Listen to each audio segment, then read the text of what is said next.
Islamabad high court ने सनम जावेद की गिरफ्तारी गैर कानूनी करार देकर दरख्वास्त निपटा दी। सनम जावेद को मजीद किसी मुकदमे में गिरफ्तार नहीं किया जाएगा। अटॉर्नी जनरल की यकीन दहानी। बानी पीटीआई की 6 और बुशरा बीबी की 1 जमानत कबल गिरफ्तारी की दरख्वास्त। जज अफजल मजूका का बानी पीटीआई को अदालत में पेश करने का हुक्म। लाहौर के मुख्तलिफ इलाकों में बादल बरस पड़े, गर्मी का जोर टूट गया। पंजाब के बेशतर शहरों में बारिश के बाद नशेबी इलाके ज़ेरे आब आ गए। बलूचिस्तान के इलाकों जोब और किला सैफुल्ला में मूसलाधार बारिश। जोब और किला सैफुल्ला में लैंडस्लाइडिंग से कौमी शाहराहें मुतासिर, गाड़ियों की तवील कतारें लग गईं। भावलपुर में वैन टायर रॉड खुलने से उलटकर खेतों में जा गिरी। गाड़ी में आग लगने से 10 अफराद झुलसकर जख्मी। यौम आशूर पर बेहतरीन सिक्योरिटी इंतजामात यकीनी बनाने पर चारों वुज़राए आला, अफवाज पाकिस्तान, इंतजामिया, पुलिस और दीगर कानून नाफिज करने वाले इदारों को वज़ीर आज़म खिराज तहसीन।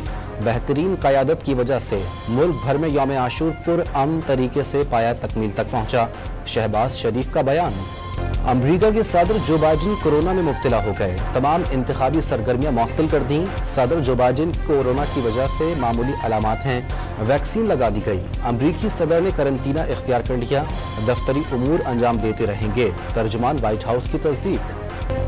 सरगोदा में मड रांझा के करीब ऑयल टैंकर उलट गया। टैंकर में आग लग गई। ऑयल न होने से गाड़ी मुकम्मल तौर पर जलने से बच गई।